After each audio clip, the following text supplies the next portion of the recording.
Well, hello, everyone. My name is Mary Lynn. Welcome to our United in Prayer online gathering. It's wonderful to have you with us today as we continue to stand together, united in prayer. Well, it is wonderful to have Elizabeth Jordan with us today. Elizabeth just lives in Pretoria, South Africa, and has been in ministry and the mission field for over 30 years. She has served in Mozambique, Zimbabwe, Botswana, as well as led prayer ministry in the Middle East in over 30 countries in Africa as well. Elizabeth continues her teaching on Andrew Murray and will emphasize the importance of loving the church, caring for its well-being, and walking in the holiness and the truth of God. Elizabeth, as always, we look forward to hearing from you. Good morning, everybody. It is such a joy to share with you again, and especially on the life of this one man, Andrew Murray, which had influenced my life a lot. Since I grew up in South Africa, we knew about him, but I discovered him for myself in a time when I wanted to go deeper with Jesus Christ, and I didn't exactly know how to do it. In those days, we were talking a lot about intimacy with God. And some people reverted to like a symbolic living a life of a wedding with God, and we spoke about a lot about it. And then I discovered that it is not anything like that. Yes, it is that we have a bridegroom and we are his bride, but the emphasis is not on the wedding so much as the preparation for the wedding. So I want to read again a quote that Andrew Murray had when he spoke at the meeting in England, where they asked him, please share a little bit about your own testimony. And in the quote, he said, I have been serving the Lord for the first 12 years in my ministry as with a lot of zeal. Then he met the Holy Spirit during a time of revival in 1860, and he learned to work with the Holy Spirit. And then 7 years later, he had an experience with God, and he called it the joy of full pardon. Now, I want to talk a little bit about that and the outcome of that experience that he had. It was during a time that he lost his voice. He was overexerting his voice in a series of evangelistic tours around about the country in South Africa. And then he couldn't speak for 2 years, and he had to go to England for treatment there. And he discovered something called divine healing, which he also wrote a book about. But in that divine healing, something happened to him that he called the joy of full pardon. Now, as he tries to describe it, he says, in the life of a believer, there sometimes comes a crisis. It's as clearly marked as his conversion, in which a person passes out of a Christian life of continual feebleness to a life of strength, victory, and abiding rest. And he would call this transition the second blessing. Of course, it was so controversial in the church. The church said, that's not biblical. That's not how we see it in the scriptures. And he says, well, that is how you see it in experience of many Christians. And this need to be taught to believers as a possible deliverance from the ordinary life of a Christian. Now, that's the first time that I heard I had to be delivered of an ordinary life to a life of abiding fellowship with God and entire devotion to his service. When Andrew Murray experienced this, he went from an ordinary Christian, well, not so ordinary, I think, but he went to become an extraordinary, fruitful Christian. After this experience that he had, He was still in the church as a pastor and the leader of the church for 35 years.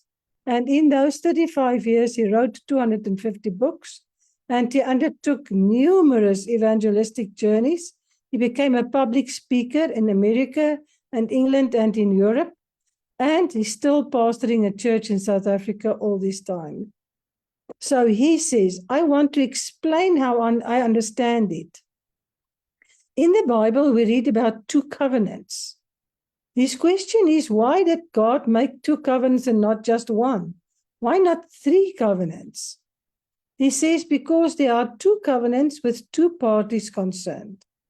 In the first covenant, which God made with Israel, and of course with all of us, because the 10 Commandments was given to all of us, man had to prove what he could do to keep his part of the covenant. In the second covenant, God would show what he would do.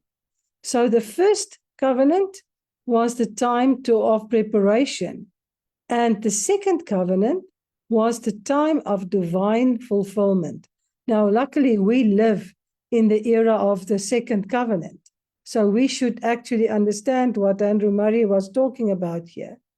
And he said the same necessity as there was for the Israelites to discover that they cannot do the walk with God in their own strength exists in individuals too.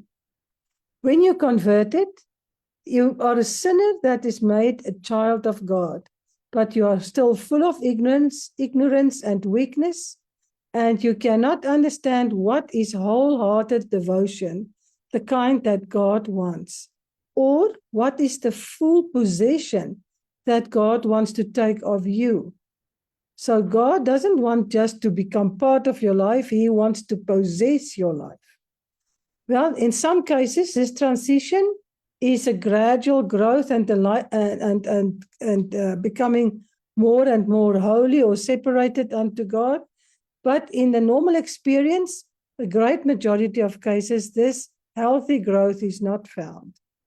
And those who have never found the secret of victory over sin and perfect rest in God are despairing of ever finding it, because all they see in their lives are just failures.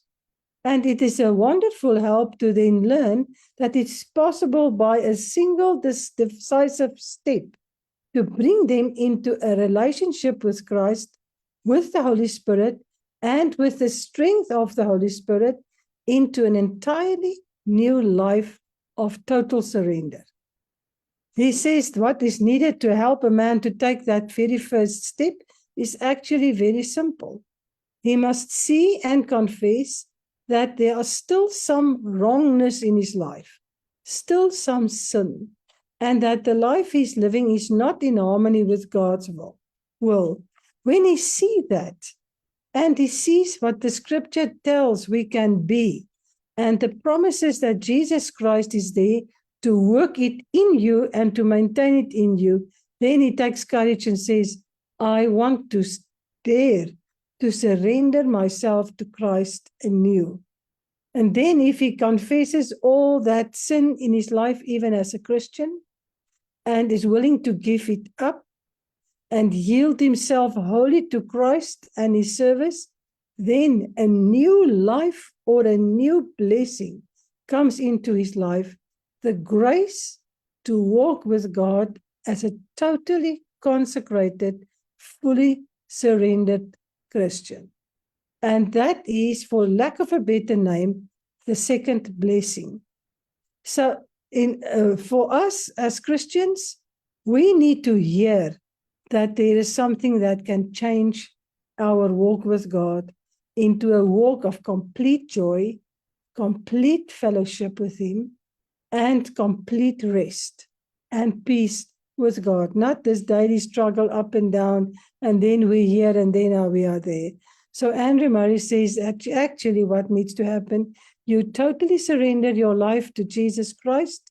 You walk in the expectation that he will sanctify you, and then you trust him daily for every little thing in your life.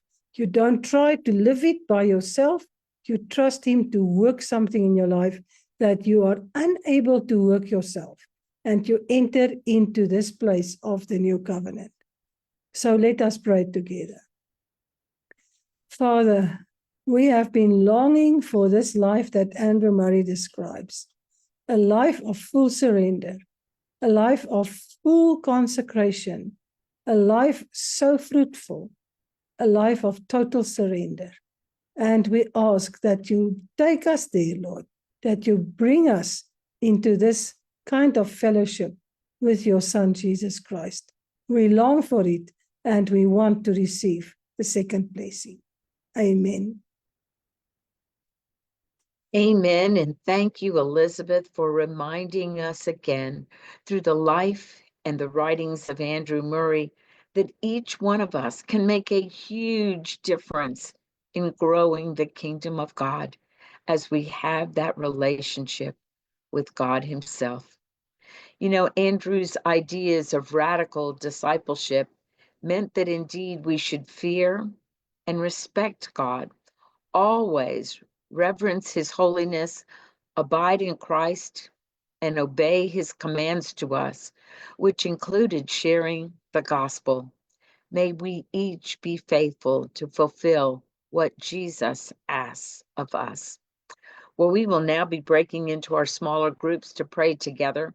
Our prayer prompt for today is, Lord, we stand united in prayer, surrendering completely to your will and trusting in your perfect plan. Sanctify our hearts and minds, shaping us to reflect your holiness so that we may live fully for your glory. For our Facebook listeners, thank you for joining us today. We look forward to seeing you tomorrow when LeMay will share a message